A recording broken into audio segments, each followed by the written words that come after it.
CSK के strongest playing 11 देखकर बाकी सारी टीमें देखती रह गई, डर गई, क्योंकि सीएसके की तरकश में अब वो हर एक तीर है जिसे सीएसके वार कहां पर कब कैसे करना है वो सब कुछ जानती है। सीएसके ने बहुत ही उम्दा प्लेइंग 11 या फिर यूं कह सकते हैं सबसे स्ट्रॉन्गेस्ट टीम दिखाई दे रही है अभी सीएसके। हे गाइस, आप सभी का स्वागत है एक बार फिर से मेरे यूट्यूब चैनल 444 क्रिकेट वाला पर। तो अब जानते हैं सीएसके के स्ट्रॉन्गेस्ट प्लेइंग 11 के बारे में। तो सीएसके के स्ट्रॉन्गेस्ट प्लेइंग 11 जानने से पहले हम ये देख लेते हैं आखिरकार चेन्नई के पास ऑक्शन में बैट्समैन कौन कौन से हैं, बॉलर्स कौन कौन से हैं, विकेट कीपर कौन कौन से हैं और ऑलराउंडर कौन कौन से। और साथ ही साथ मैं आपको एक बार फिर से ये बता देता हूं कि इस ऑप्शन में यानी कि ऑक्शन 2024 में चेन्नई ने आखिर किन किन को उठाया है, किन किन बड़े प्लेयर्स को उठाया है और किन किन नॉर्मल प्लेयर को उठाया है। तो आइए, लिस्ट कुछ इस प्रकार है। इन्होंने उठाया है रचिन रविंद्र को 1.80 करोड़ में, शार्दुल ठाकुर को 4 करोड़ में, डेरिल मिचेल को 14 करोड़ में, समीर रिजवी को 8.40 करोड़ में, मुस्तफिजुर रहमान को 2 करोड़ में और अवनीश राव अरवले को 20 लाख में। अब बात करें अगर इनकी टीम कंपोजिशन की तो विकेट कीपर्स के तौर पर इनके पास है MS Dhoni, David Conway, Avanish Rao Aravelly. Batsman है इनके पास ऋतुराज गायकवाड़, शेख रशीद, अजिंक्य रहाणे और समीर रिजवी। ऑलराउंडर्स की लिस्ट कुछ इस प्रकार है। Moin Ali, Shivam Dubey, Rajvardhan हैंगरेंगर, Ravindra Jadeja, Mitchell Santner, Ajay Mandal, Nishat Sindhu, Rachin Ravindra, Daryl Mitchell और शार्दुल ठाकुर। और बात करें अगर बॉलर्स की तो लिस्ट कुछ इस प्रकार है। दीपक चहर, तुषार देशपांडे, मतीसा पथिराना, समरजीत सिंह, प्रशांत सोलंकी, महेश थिक्सना, मुस्तफिजुर रहमान और मुकेश चौधरी। तो फिलहाल देखो, मैंने तुमको ये तो बता दिया है कि चेन्नई के पास बैट्समैन के रूप में, बॉलर्स के रूप में, विकेट कीपर्स के रूप में और ऑलराउंडर्स के रूप में कौन कौन से ऑप्शंस है। पर अब आओ देखते हैं कि जब हम इन सारे ही ऑलराउंडर्स, बॉलर्स, बैट्समैन और विकेट कीपर्स में से बेस्ट प्लेयर को उठाएंगे तो आखिर चेन्नई की स्ट्रॉन्गेस्ट प्लेइंग 11 क्या होगी। जहां पे मुझको थोड़ा सा कंफ्यूज होगा कि यहाँ पे ये दोनों प्लेयर्स हो सकते हैं, मैं आपको भी बताता चलूंगा ताकि आप लोगों को ज़्यादा कंफ्यूजन ना हो। तो भाई सबसे पहले अगर शुरू करें चेन्नई के ओपनर्स से, तो यहाँ पे अगर आपको कोई कंफ्यूजन है तो आप ना ही चेन्नई को जानते हैं और ना ही मुझे जानते हो। आप आईपीएल को फॉलो ही नहीं करते हो अगर आप चेन्नई के ओपनर्स को लेकर कंफ्यूज हो, क्योंकि चेन्नई के ओपनर्स एकदम कंफर्म है। ऋतुराज गायकवाड़, डेविड कॉनवे जो पिछले कुछ सीजनों से लगातार अच्छा करे जा रहे हैं। तो ओपनर्स को लेके कोई भी चैलेंज या चेंजेस हो ये कहना मूर्खता होगी हमारी। अगर बात करें सीएसके के फर्स्ट डाउन की तो यहाँ पे देखने को मिलेंगे none other than Ajinkya Rahane. हालांकि नाम सुन के थोड़ा से लोग कंफ्यूज हो सकते हैं, लेकिन भाई पिछले सीजन में जिस तरीके से रहाणे ने डिलीवर किया है शुरुआती मैचेस में, तो रहाणे ही सीएसके के फर्स्ट ऑप्शन होंगे फर्स्ट डाउन की पोजीशन पे। अगर उनका बल्ला ज्यादा रन डिलीवर नहीं कर सकता, अगर उनका फॉर्म पिछले सीजन जैसा नहीं रहता है, तो फर्स्ट डाउन पे हमें देखने को मिल सकते हैं समीर रिजवी या फिर डेरिल मिचेल जैसी सिचुएशन होगी। उस हिसाब से प्लेयर हमें वहां पे देखने को मिल जाएंगे। पर फिलहाल मैंने फर्स्ट डाउन पे अजिंक्य रहाणे को रखा है। बात आती है जब चौथे नंबर की, तो वहां पे देखो डेरिल मिचेल भी खेल सकते हैं या शिवम दुबे भी खेल सकते हैं। तो चौथे पांचवें नंबर पर आप डेरिल मिचेल और शिवम दुबे को मान सकते हैं। पोजीशन ऊपर नीचे हो सकती है, वो तो आगे देख लेंगे। आगे बढ़े तो भाई आते हैं चेन्नई के कैप्टन MS धोनी यानी कि थाला। उसके बाद जब बात आती है चेन्नई की 7वीं पोजीशन की, तो यहाँ पे फिर से कोई कंफ्यूजन नहीं होना चाहिए, क्योंकि यहाँ पे आएंगे वही प्लेयर जिन्होंने भैया पिछले साल फाइनल में आखिरी 2 बॉलों पे शानदार तरीकों से चेन्नई को विजेता बना दिया था। मैं बात कर रहा हूं सर जडेजा की। अब देखो यहाँ पे भी ऐसा हो सकता है कि जडेजा जो है वो धोनी से ऊपर आ जाए, धोनी कभी 7वीं पोजीशन पर आ जाए, लेकिन 6ठी 7वीं पोजीशन पे धोनी और रविंद्र जडेजा ही देखने को मिलेंगे। अब देखो कुछ लोग यहाँ पे कंफ्यूज हो सकते हैं कि मैंने आखिर मोइन अली को यहाँ पे क्यों नहीं रखा, क्योंकि मोइन अली पिछले कुछ सीजन से लगातार चेन्नई का एक अहम पार्ट रहे हैं और धोनी इनको बहुत ही अच्छे तरीके से बैटिंग बॉलिंग दोनों में इस्तेमाल करते हैं। तो हाँ भाई, मैंने डेरिल मिचेल को मोइन अली से पहले रखा, क्योंकि अगर मैं डेरिल मिचेल को बाहर कर देता तो मुझे बैटिंग में चेन्नई थोड़ी सी कमजोर नजर आती। क्योंकि देखो अभी अजिंक्य रहाणे किस फॉर्म में हो कोई नहीं जानता। शिवम दुबे क्या पिछले साल जैसा डिलीवर कर सकेंगे या ना कर सकेंगे ये कोई नहीं जानता।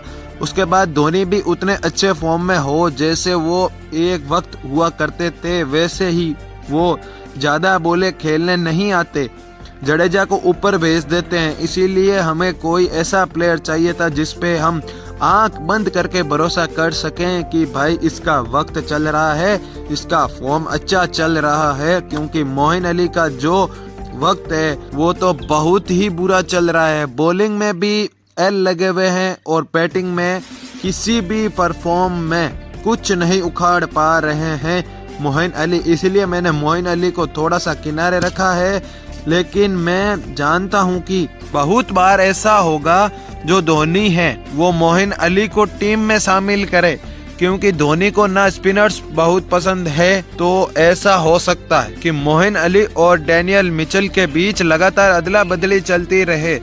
तो जैसा कि फिलहाल मैंने आपको बता दिया था कि 7वें नंबर पर आ जाते हैं सर रविंद्र जडेजा। चले अपनी 8वीं पोजीशन की तरफ, यानी कि अगर हम देखते हैं कि चेन्नई के बॉलर्स यहाँ पे कौन कौन से खिलाएगी, तो 8वें नंबर पर मैंने रखा है दीपक चहार को। 9वें नंबर पर आते हैं चेन्नई के पहले स्पिनर्स महेश तीक्ष्णा। देखो मुझे पता है मैंने क्यों कहा कि जो भी अदला बदली होगी वो मोस्ट प्रोबेबली डेरिल मिचेल और मोइन अली के बीच ही होगी, क्योंकि चेन्नई ने 3 जो नॉन इंडियंस प्लेयर है ना वो फिक्स है। अगर आपके कन्वे हो गए, एक मैंने आपको बता दिया महेश तीक्ष्णा हो गए, और इसी से आगे जब हम बढ़ेंगे 10वीं और 11वीं पोजीशन पर 10वें नंबर पर हमें शार्दुल ठाकुर या तुषार देशपांडे में से कोई एक बॉलर यहाँ पे देखने को मिलेगा। कुछ लोग कहेंगे शार्दुल ठाकुर को यहाँ पे खिलाया जा सकता है, लेकिन देखो मैं जानता हूँ धोनी को, और मैं भी कहीं ना कहीं होता तो तुषार देशपांडे के साथ जाता, क्योंकि शार्दुल ठाकुर शुरुआती ओवर में उतने इम्पैक्टफुल नहीं है जितने बीच के ओवर्स में वो कमाल करते हैं। ऐसे में तुषार देशपांडे दीपक चहार के साथ शुरुआती ओवर में जो ब्रेक थ्रू दिलाने का काम करते हैं वही धोनी को चाहिए। तो पहली प्रायोरिटी शार्दुल ठाकुर के ऊपर तुषार देशपांडे की होगी। और अब जो मैं कह रहा था कि चेन्नई के 3 नॉन इंडियंस प्लेयर्स तो फिक्स है, पहले डेविड कॉनवे, दूसरे थे महेश तीक्ष्णा और तीसरे जो 11वें नंबर पर यहाँ आते हैं बेबी मलिंगा। पथिराना हालांकि उनका फॉर्म भी फिलहाल इंटरनेशनल क्रिकेट में बहुत ही बेकार चल रहा है, पर भाई हम सब जानते हैं यही पथिराना जब धोनी के अंडर आएगा तो बवाल मचा देगा। और देखो बैकअप के तौर पर अगर महेश पथिराना पे भरोसा थोड़ा सा कम रहता है, शुरुआती मैचेस में तो पथिराना ही खेलेंगे, लेकिन उनका फॉर्म रिटर्न नहीं हो पाता, जो कि मैं जानता हूँ 100% हो जाएगा धोनी के अंडर। लेकिन फिर भी किसी पनौती की वजह से पथिराना अगर टीम का हिस्सा नहीं बन पाते हैं, चाहे उनका फॉर्म हो गया या फिर चाहे कोई वजह हो गई, तो बैकअप के तौर पे पथिराना के लाइक टू लाइक रिप्लेसमेंट जो होंगे वो मुस्तफिजुर रहमान होंगे। यानी मैं ये बताना चाहता हूँ कि भाई लड़ाई यहाँ पे जो है ना वो डेरिल मिचेल और किसके बीच, मोइन अली के बीच होने वाली है। बाकी भूलना नहीं चाहिए कि इम्पैक्ट प्लेयर भी अब होता है।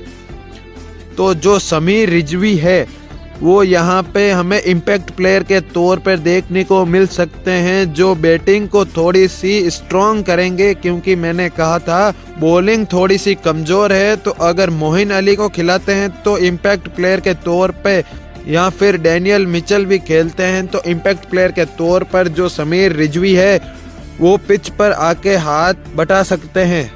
हाँ, हो सकता है कभी शिवम दुबे इम्पैक्ट प्लेयर बन जाए, लेकिन कुल मिला के यही 12 लोग होंगे जिसमें से एक आपका इम्पैक्ट प्लेयर होगा जो मोस्ट ऑफ द टाइम आपको बैटिंग में ही आते हुए देखने को मिलेगा, क्योंकि बैटिंग में ज़रूरत पड़ती है। अगर आपको याद हो तो पिछले सीजन में भी जो अंबाती रायडू थे वो 90 पर ऑफ द मैचेस में एज ए इम्पैक्ट प्लेयर ही आते थे। सॉरी, मैंने 90 बोल दिया, वहां पे 90% ऑफ द मैचेस में एज ए इम्पैक्ट प्लेयर पर ही आते थे, कंट्रीब्यूशन देते थे अपना अंबाती रायडू। चेन्नई के बाद में बैटिंग हो, बाद में बॉलिंग हो, उससे घंटा फर्क नहीं पड़ता। रायडू का इस्तेमाल अक्सर हमने देखा है कि किस में होता था, बैटिंग में ही होता था। हाँ ठीक है, बॉलिंग में ज़रूरत पड़ी तो कोई और बॉलर ले आएंगे, लेकिन फिलहाल ये है कुल मिलाकर इनकी स्ट्रॉन्गेस्ट प्लेइंग 11। जैसा मैंने आपको क्लियर बता दिया है, कन्फ्यूजन जो थोड़ा बहुत यहाँ पे हो वो मोइन अली और डेरिल मिचेल को लेके कि कौन यहाँ पे नॉन इंडियन प्लेयर खेलेगा। जैसी पिच की ज़रूरत होगी, अगर थोड़ा बहुत स्पिन की ज़रूरत होगी या ज़्यादा स्पिन की ज़रूरत होगी तो मोइन अली को परफ्रेज मिलेगी, क्योंकि मोइन अली को हटा देना तो 2 ही स्पिनर्स यहाँ पे रह जाते हैं। अगर मोइन अली को हटा देते तो हमारे पास 2 स्पिनर रह जाते हैं, तीक्ष्णा और रविंद्र जडेजा। तीक्ष्णा भी ऐसे स्पिनर है जो बहुत ज़्यादा पिच पर डिफेंड नहीं है, तो इसीलिए मुझे लगता है कि धोनी की ज़्यादा प्रेफरेंस मोइन अली के साथ होगी। और भाई धोनी को घंटा नहीं फर्क पड़ता कौन प्लेयर कितने करोड़ का आया है, उनको जो ज़रूरत होगी उसी को वो खिलाएंगे। और हमने देखा है कि जो भी चेन्नई का थोड़ा सा फिक्स्ड यहाँ पे कंपोजिशन होता है ना, धोनी उसी के साथ आगे जाना प्रेफरेंस करते हैं, तो मोइन अली को ज़्यादा प्रेफरेंस मिलेगी। लेकिन अगर डेरिल मिचेल आ सकते हैं तो सिर्फ और सिर्फ मोइन अली की जगह ही आ सकते हैं, या फिर क्या पता डेविड कॉनवे का फॉर्म बिल्कुल बुल्ड अप हो जाए तो डेरिल मिचेल वहां पर भी आ सकते हैं। क्योंकि एक सत्य तो ये भी है कि कॉनवे का फिलहाल इंटरनेशनल क्रिकेट का बल्ला जो है पूरे तरीके से मौन हो रखा है। पर फिलहाल अगर हम थोड़ा सा पिछले सीजन को देखें, उसे बेबेस पर ये इनकी स्ट्रॉन्गेस्ट प्लेइंग 11 3 जगह पे कंफ्यूजन जैसा मैंने करा, या कहाँ पे मोइन अली और डेरिल मिचेल को लेके, शार्दुल ठाकुर और तुषार देशपांडे को लेके मैं क्लियर हूँ कि तुषार देशपांडे के साथ जाएंगे। और तीसरा मैंने एक लाइक टू लाइक यहाँ पे रिप्लेसमेंट रखा है, पथिराना और मुस्तफिजुर रहमान का प्रायोरिटी जो है पथिराना की रहेगी। लेकिन अगर कुछ होता है तो उनकी जगह मुस्तफिजुर रहमान आएंगे। तो बिल्कुल कुल मिला के पूरा कॉम्बियन मैंने यहाँ पे बता दिया है। आप लोग इस प्लेइंग 11 को 10 में से कितना रेट करेंगे?